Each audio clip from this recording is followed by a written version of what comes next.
से ज्यादा अंकों की बढ़त देखी गई, तो वहीं निफ्टी में 750 से ज्यादा अंकों की उछाल देखी गई है। ये बहुत बड़ी जानकारी है और देखिए ये जो है ट्रंप के बयान के बाद में निश्चित तौर पे आई है, क्योंकि बीते दिनों जो बयान ट्रंप की तरफ से सामने आ रहे थे उतना ही ज्यादा शेयर बाजार में गिरावट देखी जा रही थी। अब ये जो बड़ा बयान दिया गया है उसके बाद में अब जब शेयर बाजार खुला है सीज फायर के बाद में, तो सेंसेक्स और निफ्टी में उछाल देखा गया। शरद कोहली हमारे साथ जुड़ गए हैं, मेरे सहयोगी। शरद, ये जो उछाल देखा गया है और निफ्टी में उछाल, सेंसेक्स में उछाल, इतना अनुमान भी था क्या? नमस्कार शिवांगी, आपको और न्यूज़ 18 के सभी व्यूअर्स को। बिल्कुल अनुमान था, एक रिएक्शन तो आना ही आना था।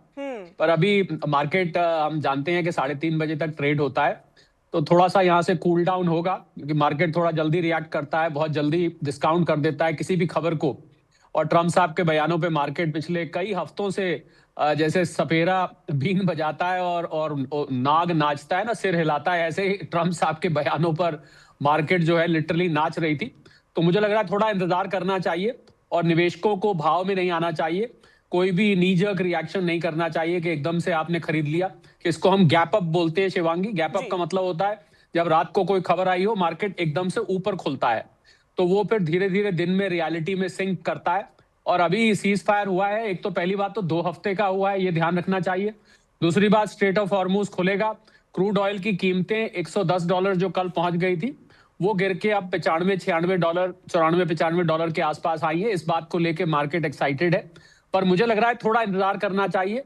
निवेशकों को इस तेजी में मार्केट में छलांग नहीं लगानी चाहिए, थोड़ा सा सेटल डाउन होने की इंतजार करनी चाहिए, उसके बाद निर्णय लेना चाहिए। मैं शरद साहब लौटूंगी। आशीष वर्मा जी मेरे वरिष्ठ सहयोगी न्यूज़ 18 इंडिया CNBC से हमारे साथ जुड़ गए हैं।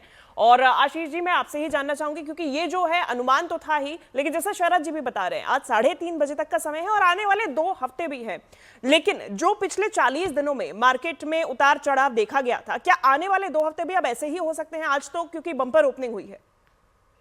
हाँ, शरद सर ने बढ़िया तरीके से मैप कर ही दिया है शिवांगी। असल में रिलीज प्ले आउट हो रही है, इसको ऐसे करना चाहिए। आपने किसी चीज को बहुत कंप्रेस किया। 6 हफ्ते से वॉर चल रहा था, जिसके चलते हमारे कच्चे तेल में किस तरह का उछाल देखने को मिला था, अर्थव्यवस्था में कितने सवाल उठ गए थे। तो वो स्प्रिंग एक्शन है, एक रिलीफ रैली प्ले आउट होती हुई, क्योंकि एक सीज फायर हुआ है। अब आप न्यूज 18 में ब्यूटीफुली एक्सप्लेन कर भी रहे हो, ये सीज फायर 2 हफ्तों का है, उस बीच पता नहीं किस तरह के डेवलपमेंट सामने आएंगे, वाकई वॉर रुकेगा नहीं रुकेगा वो सब अलग बात है। लेकिन इस समय हम बढ़िया से 4 दिनों से मजबूती दिखाने की कोशिश कर रहे थे, इसी एंटिसिपेशन में कि एक बड़ा बाइनरी इवेंट है। बाइनरी इवेंट से मतलब या तो और रुकता या बढ़ जाता। तो उस बाइनरी इवेंट में हमारे फेवर में आया वो सीज फायर का डिसीजन। कच्चा तेल, शरद सर बता ही रहे हैं आपको, 13% के आसपास कल और आज के बीच में दबाव देखने को मिल रहा है। रुपया कितना सरदर्द हो गया था, 95 तक चला गया था पिछले हफ्ते गुरुवार को, रुपया धीरे धीरे करके मजबूत हो रहा है वापस। तो सारे समीकरण बेहतर थे, इसीलिए अच्छा एक गैप अप मिला है। अब शरद सर का कहना सही है कि देखना होगा दिन के दौरान किस तरह से और डेवलपमेंट्स आते हैं, या फिर इन 2 हफ्तों में किस तरह के डेवलपमेंट्स आते हैं, उस पर देखना होगा। लेकिन एक बात और है शिवांगी, ये वॉर के बीच में दबाव तो बढ़ गया था, लेकिन वॉर से पहले भी आपको याद होगा भारतीय बाजार ना थोड़ा सा दबाव के साथ ही कामकाज कर रहे थे। FIs पैसा पहले से निकाल रहे थे, वो इसीलिए था कि हमारा नतीजों का सिलसिला जो था इंडियन कंपनीज का वो ठंडा पड़ रहा था। तो वॉर नो वॉर थोड़ी सी दिक्कतें तो वैसे भी थी भारतीय कॉर्पोरेट जगत के साथ, तो वो देखना होगा कब तक हालात सुधरना शुरू होते हैं। तो बात ठीक है शरद सर की कि आज तो आप ट्रेडिंग के मौके तो रहे नहीं है, लेकिन हाँ अगर ये हालात ऐसी सुधरते रहे तो हैं वैल्यूएशन हिस्टोरिकल एवरेजेस के भारत के। आशीष जी, इसमें शरद जी भी कुछ ऐड ऑन करना चाहते हैं, क्योंकि अभी जो है निवेश के लिए कितना अच्छा समय है और जंप करना चाहिए या नहीं? शरद जी कुछ कह रहे हैं इस पे। आशीष साथ हैं, वो भी बहुत बखूबी उन्होंने बताया। देखिए कुछ वैल्यूएशंस तो वैसे ही बहुत अट्रैक्टिव हो गई थी क्योंकि असाधारण इवेंट था, पर हमें ये नहीं भूलना चाहिए यहाँ पर जो शख्स का नाम है डोनाल्ड ट्रंप, वो 2 हफ्ते तो बहुत दूर की बात है, दिन में 3 बार पलटी मारते हैं। तो अभी जो है बहुत जल्दी होगी। मुझे लगता है निवेशकों को भाव में बिल्कुल नहीं आना चाहिए, इमोशनल नहीं होना चाहिए, थोड़ा सा सेटल डाउन होने की उम्मीद इंतजार करनी चाहिए। और आखिर हम डोनाल्ड ट्रंप से डील कर रहे हैं, उनकी स्टेटमेंट पर रिएक्ट कर रहे हैं, हमें ये नहीं भूलना चाहिए। और एक और बात शिवांगी, कि इसमें कहीं पाकिस्तान फैक्टर भी है। आप सोच सकते हैं जो देश स्वयं आतंकिस्तान की फैक्ट्री है, उसके द्वारा कराया गया ये बिचौलियापन है, ये सारी डील है, कितने टाइम तक टिकती है? उम्मीद करते हैं टिके, पर पाकिस्तान और डोनाल्ड ट्रंप ये दोनों फैक्टर्स ना मुझे थोड़ा सा बहुत ज्यादा तसल्ली नहीं दे रहे शिवांगी, अगर आप सच पूछे तो।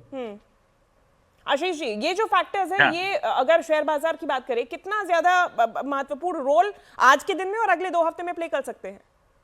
शिवांगी, सब डिपेंड करता है सिचुएशन बड़ी फ्लूइड सी, जैसे हम कहते हैं। बिल्कुल सही है, ट्रम्प साहब पे भरोसा तो हम देख ही रहे हैं, कर ही नहीं सकते हम लोग।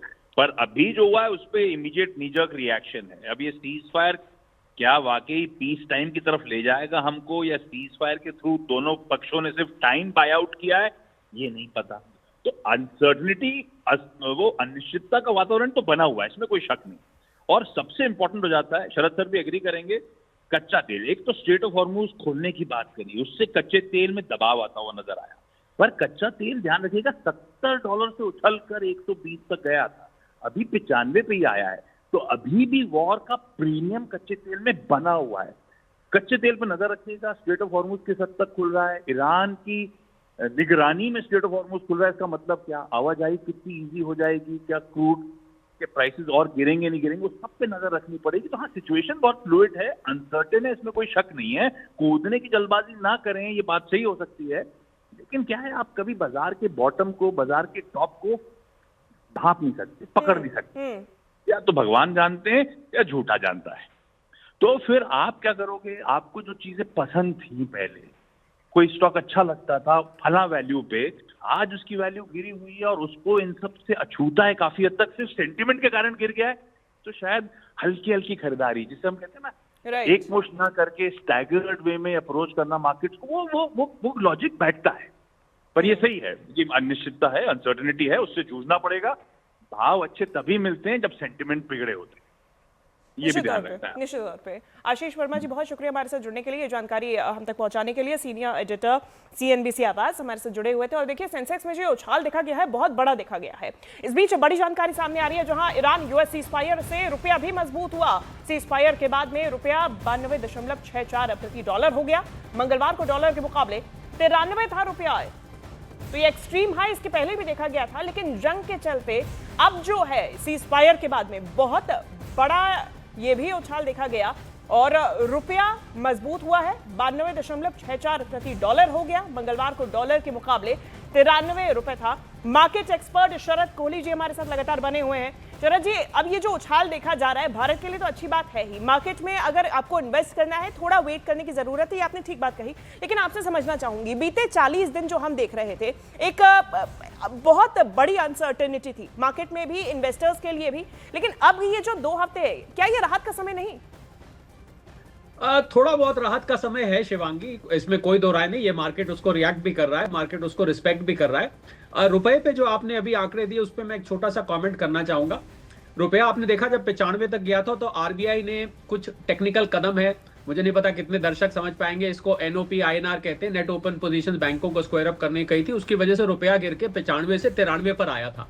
तो रुपए का मजबूत होना भी भारतीय शेयर मार्केट को थोड़ा सा ऊपर को ले जाएगा, क्योंकि रुपए के गिरने से इनपुट कॉस्ट बढ़ रही थी। जो कंपनियां होती है ना शिवांगी, जो मार्केट में लिस्टेड होती हैं, उनकी कॉस्ट बढ़ जाती है। जो सामान मंगाती है उनको ज्यादा पैसे देने पड़ते हैं, खासकर जो इंपोर्ट करती है।